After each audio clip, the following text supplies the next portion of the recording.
नमस्कार दोस्तों। आपसे एक विनती है। आप इस कहानी को अंत तक सुनें और ये कहानी आपको कैसी लगी नीचे कमेंट्स में बताएं। बरसात के बाद की वो सुबह जब मिट्टी की महक पूरे गांव में फैली हुई थी। गांव के चौपाल से लेकर तालाब के किनारे तक हर जगह बच्चों की हंसी खिलखिलाहट गूंज रही थी। उस भीड़ में तीन चेहरे हमेशा एक साथ दिखाई देते, मानव, विक्की और राहुल। तीनों का बचपन जैसे एक ही सांस में पला हो। स्कूल जाने के रास्ते पर वे पगडंडी के किनारे से चलते, आम के बगीचे में गिरे पके आम बटोरते और रास्ते में चाय वाले काका से मुफ्त की मीठी गोली ले लेते। स्कूल में जब मास्टर जी पीठ फेरते तो मानव जल्दी से अपनी स्लेट पर विक्की और राहुल के लिए कार्टून बना देता। लंच के समय तीनों का टिफिन जैसे एक ही थाली में बदल जाता। राहुल की माँ के बनाए आलू के पराठे, विक्की की दादी का मीठा गुड़। शाम को जब सूरज गांव के पोखरे के पार डूबने लगता तो तीनों लकड़ी की छोटी सी नाव लेकर पानी में उतारते और ये मानकर खेलते कि वो किसी बड़े समुद्र की यात्रा पर निकले। कभी कभी वे पास के पीपल के पेड़ के नीचे बैठकर एक दूसरे के सपने सुनते। मानव शहर में बड़ा अफसर बनने का सपना देखता, विक्की अपना खुद का ढाबा खोलने का और राहुल बस अपने दोस्तों के साथ जिंदगी भर रहने का। गांव में कोई त्योहार हो या कोई मुसीबत हो या बस यूं ही रात को अलाव जलाना हो, तीनों एक दूसरे के बिना कभी नहीं दिखते। उनकी दोस्ती में कोई दरार डालना नामुमकिन था। एक बार बाढ़ का पानी अचानक नहर का किनारा तोड़ते हुए खेतों में घुस आया। कई घरों के आंगन तक पानी भर गया और एक छोटी सी बकरी जो बुजुर्ग रामलाल काका की थी, बीच पानी में फंस गई। गांव के लोग किनारे खड़े होकर बस देख रहे थे। पानी का बहाव तेज था और उसमें उतरना खतरे से खाली नहीं था। तभी मानव, विक्की और राहुल वहां पहुंचे। बिना किसी से कुछ कहे तीनों ने अपने कपड़े ऊपर तक मोड़े, एक दूसरे का हाथ पकड़कर पानी में उतर गए। मानव आगे, विक्की बीच में और राहुल पीछे पीछे। एक एक कदम संभल कर रखते हुए बकरी तक पहुंचे। विक्की ने बकरी को अपने बाहों में उठा लिया और बाकी दोनों ने रास्ता बनाते हुए उसे किनारे तक पहुंचाया। जब वे बाहर निकले तो पूरा गांव तालियां बजा रहा था। 12वीं की परीक्षा के बाद तीनों ने मिलकर इंजीनियरिंग एंट्रेंस की तैयारी शुरू की।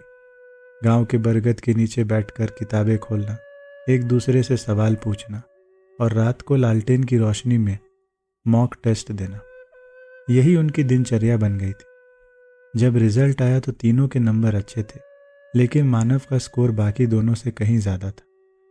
उसे शहर के एक नामी कॉलेज में दाखिला मिल सकता था, वो मौका जो गांव के किसी बच्चे को आसानी से नहीं मिलता।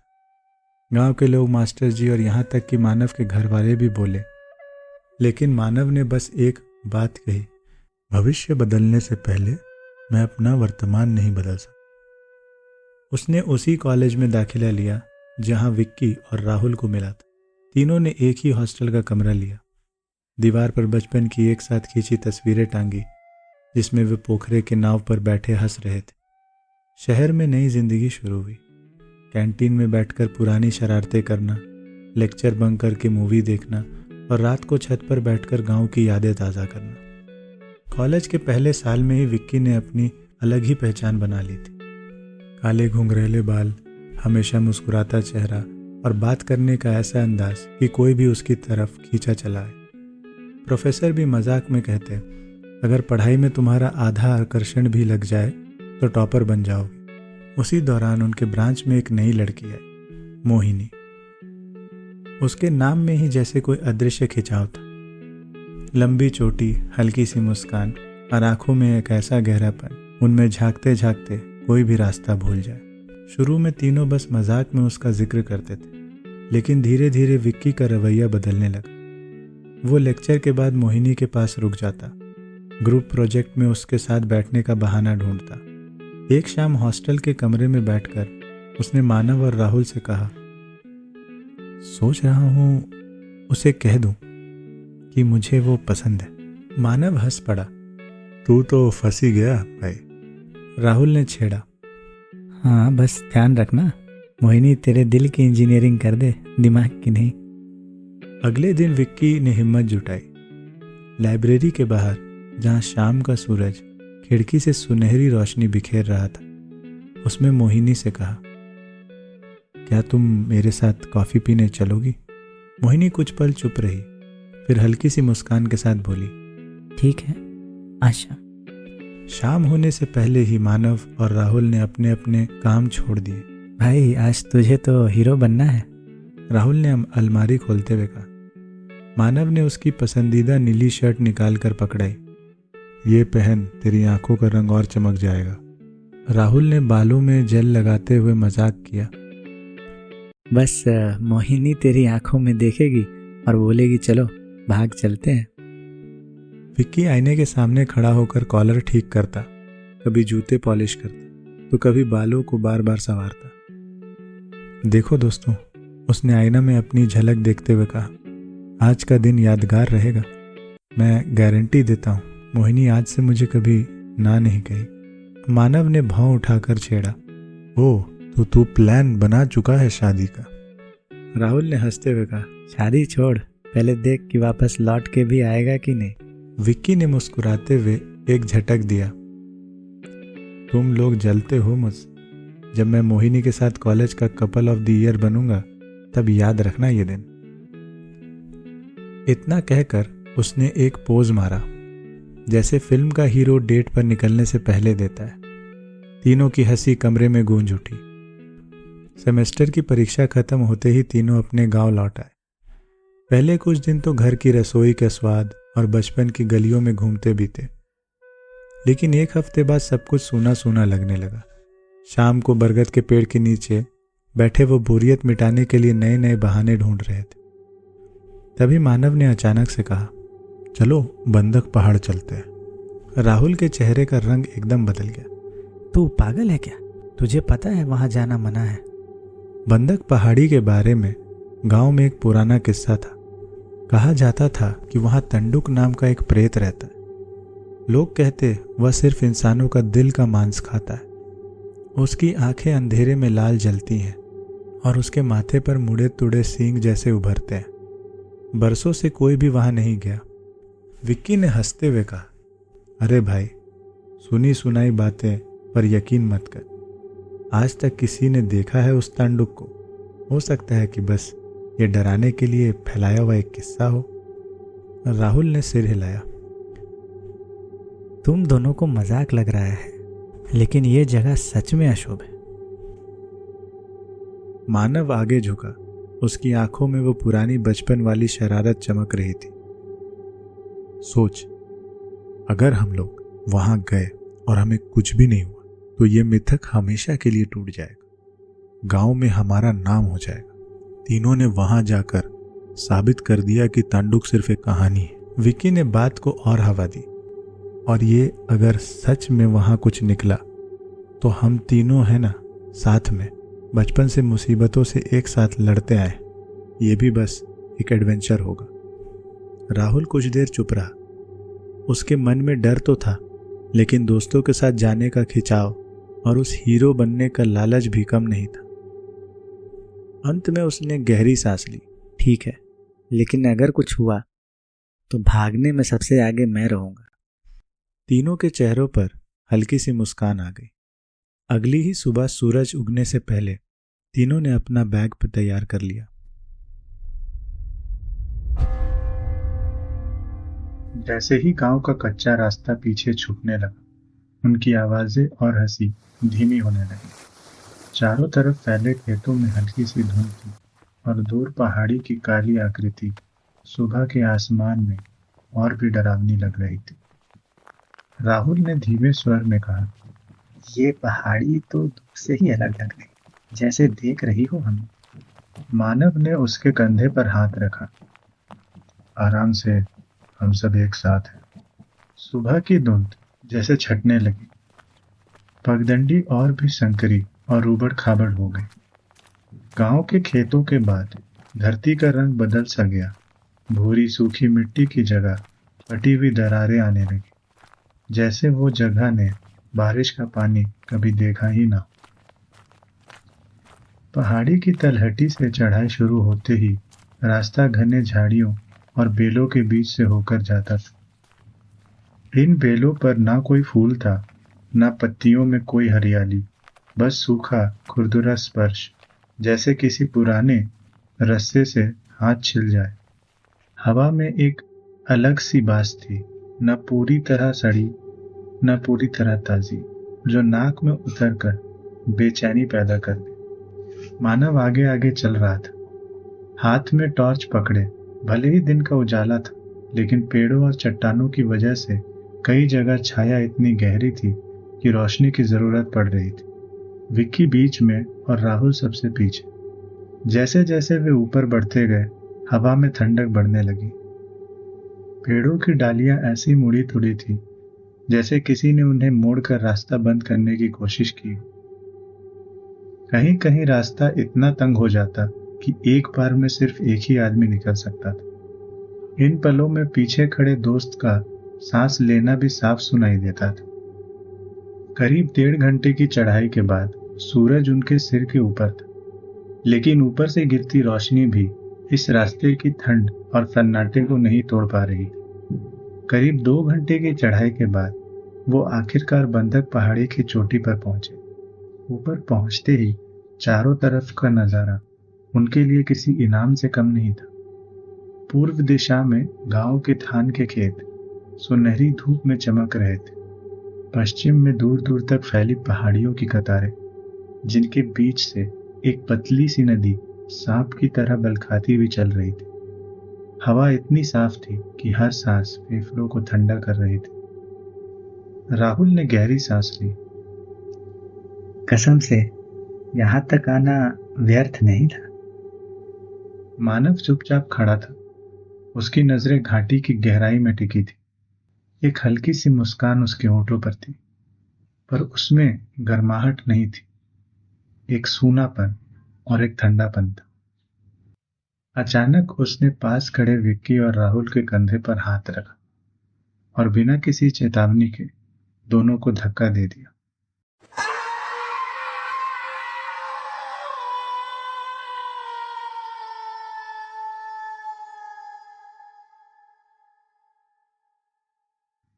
राहुल की उंगलियां आखिरी पल में हवा में कुछ पकड़ने की कोशिश करती रही, लेकिन बस खालीपन मिला और फिर घाटी में गूंजती उसकी और विकी की चीख।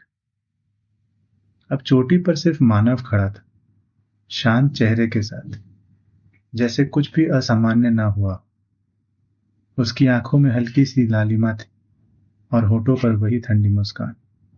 चोटी पर अकेला खड़ा मानव नीचे घाटी में गूंजती उन दोनों की चीखों को बार बार सुन रहा था। उसके चेहरे पर एक अलग सी मुस्कान थी और उसी समय उसकी आंखों से आंसू भी बह रहे थे।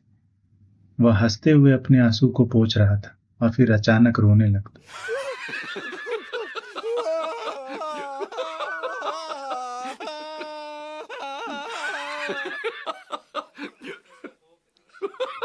उसकी सांसें उखड़ गई थी, कभी गहरी कभी तेज, जैसे भीतर कुछ टूट रहा, और उसी टूटन में आनंद भी छुपा। उसके दिमाग में एक ही पल में कई आवाजें गूंज रही थी। राहुल की हंसी, विकी की शरारतें और मोहिनी की वो एक आवाज जो उसने बस मजाक में कहा था, अगर विक्की ना होता तो शायद मैं तुम्हें हाँ कह देती। वो दिन उसकी याद में किसी जख्म की तरह था। तब उसने बस मुस्कुरा दिया था, जलन, गुस्सा और एक अजीब सी लालसा। उस पल में उसने विक्की को सिर्फ दोस्त नहीं बल्कि रास्ते का पत्थर मानना शुरू कर दिया था। मानव अपने होठों पर हाथ रखकर खुद से फुसफुसाया, अब कोई बीच में नहीं है मोहिनी, सिर्फ मैं और तुम। लेकिन उसके भीतर का दूसरा हिस्सा, जो अभी भी दोस्तों की यादों से जुड़ा था, चिल्ला रहा था, तूने क्या कर दिया, ये तेरे अपने थे। वो दोनों आवाजें, हंसी और रोना, उसके चेहरे पर एक साथ नाच रही थी। वह इंसान और राक्षस दोनों बन चुका था और अब कोई भी नहीं जानता था कि उसका अगला कदम क्या हो। मानव चोटी पर बैठा रहा घंटों तक, कभी नीचे घाटी में झांकते हुए हल्के हल्के मुस्कुराता, कभी दोनों हथेलियों में चेहरा छुपाकर सिसकने लगता। आसमान धीरे धीरे गहरा हो रहा था और पहाड़ी की चोटी पर ठंडी हवा चलने लगी। फिर बादल अचानक घिर आए। कुछ ही पलों में बारिश भी शुरू हो गई। पहली बूंद गाल पर गिरी, फिर दूसरी, फिर तेज धार। पानी उसके चेहरे पर बहने लगा। ठंडी बूंदों के स्पर्श से वो जैसे होश में आ गई। उसकी सांसें सामान्य होने लगी और आंखों में एक स्थिरता लौटी। वो उठ खड़ा हुआ और चट्टान के किनारे से पगडंडी की ओर मुड़ गया। पहाड़ी की ढलान पर अंधेरा घना हो चुका था और बारिश की वजह से मिट्टी फिसलन से भरी थी। हवा में अब एक अजीब सी गंध तैर रही थी, गीली मिट्टी और किसी सड़ी चीज का मिश्रण। झाड़ियों के बीच से गुजरते हुए उसे महसूस हुआ कि कुछ हिल रहा है, लेकिन ना तो कोई जानवर की आहट थी, ना पत्तियों की सामान्य सरसराहट। वो रुका, पीछे मुड़कर देखने की कोशिश की। फिर अचानक बाईं ओर की झाड़ियों में कोई आकृति थोड़ी देर के लिए ही, इतनी धीमी कि अगर आंख झपक जाए तो दिखाई ही ना दे। अब उसके हर कदम की आवाज पगडंडी में गूंज रही थी और उसके साथ साथ कहीं पास पानी में भी किसी की कदम पड़ रहे थे, कभी बाएं कभी दाएं। बारिश की परतों के पीछे झाड़ियों में काले साए जैसे उसके साथ साथ उतर रहे। बिजली चमकी और उसी रोशनी में उसने पहली बार देखा उस अंधेरे वाले रास्ते पर कोई खड़ा था। ऊंचा, दुबला पतला, लेकिन उसका सिर अजीब तरह से झुका हुआ था, मानो गर्दन में हड्डी ही ना। माथे पर दो मुड़े तुड़े सींग और आंखें लाल, बिल्कुल अंगारे जैसे। मानव की सांस रुक गई। बारिश के शोर के बीच उसे एक गहरी खरखराती आवाज सुनाई दी। मानव ने निगलते हुए फुसफुसाया, टांडुक, टांडुक।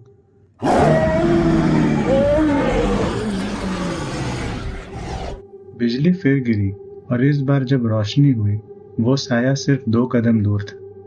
मानव ने पीछे देखे बिना दौड़ना शुरू कर दिया। बारिश उसकी आंखों में चुभ रही थी, कीचड़ पैरों को पकड़कर खींच रहा था। वो दौड़ता रहा और दौड़ता रहा, लेकिन जंगल जैसे कभी खत्म ही नहीं हो रहा था। पगडंडी बार बार घूमकर वहीं लौट रही थी और फिर एक आवाज, धीमी, गीली और बेहद घिनौनी।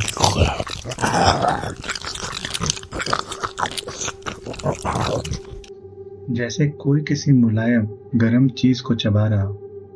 कभी बाईं तरफ से आती तो कभी दाईं तरफ से। मानव के कदम लड़खड़ा जाते, लेकिन फिर वो और तेज दौड़ने लगता। अचानक से उसके मन में एक ख्याल आया, अगर मैं फिर से ऊपर चढ़ जाऊं तो शायद दूसरा रास्ता नीचे गांव की ओर मिल जाए।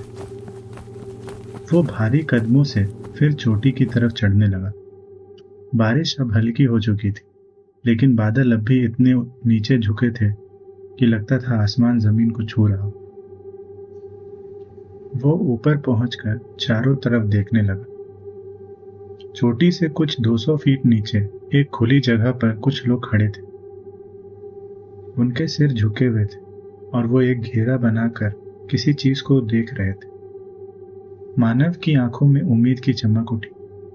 गांव वाले, मैं बच गया। वो पूरी ताकत के साथ उनकी तरफ भागा, चिल्लाता हुआ।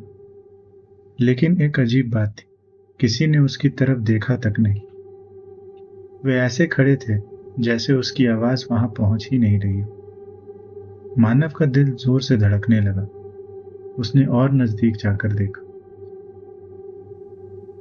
वहां जमीन पर पड़ी एक लाश थी, भीग चुकी, मिट्टी और खून से सनी। मानव के गले में एक अटकन सी हो गई। नहीं, ये विक्किया राहुल तो नहीं। उसके पैर अनायास धीमे हो गए। धीरे धीरे वो घेरे के और करीब पहुंचा। मानव ने जैसे ही उस भीगी, खून से सनी लाश का चेहरा देखा, तो उसके पैरों तले जमीन खिसक गई। वो मानव ही था। वही आंख, वही गाल और बचपन का साइकिल से गिरने का निशान, वही कपड़े जो उसने सुबह पहने थे। उसका दिमाग सुन्न हो गया। गांव वाले धीमी लेकिन साफ आवाज में कह रहे थे, कितनी बार कहा शिखर तक मत जाओ, वो जगह शापित। देखो, इसका दिल भी नहीं बचा। मानव का गला सूख गया। उसने घेरा तोड़कर अपने ही शरीर के पास घुटने के बल बैठते हुए देखा कि छाती का हिस्सा खाली था। भीतर सिर्फ काले चिपचिपे खून के थक्के थे। और तभी उसे समझ आया कि वो जो घंटों से सुन रहा था, जंगल में कहीं से आता चबाने और चीरने की डरावनी आवाज, वो उसकी कल्पना नहीं थी। कोई था वहां, कोई जो उसका दिल खा रहा था। अब वो समझ गया था कि वो जीवित नहीं और उसका दिल खाया जा चुका है और उसकी आत्मा हमेशा के लिए इस पहाड़ी की ठंडी भूखी चट्टानों में बंध चुकी है।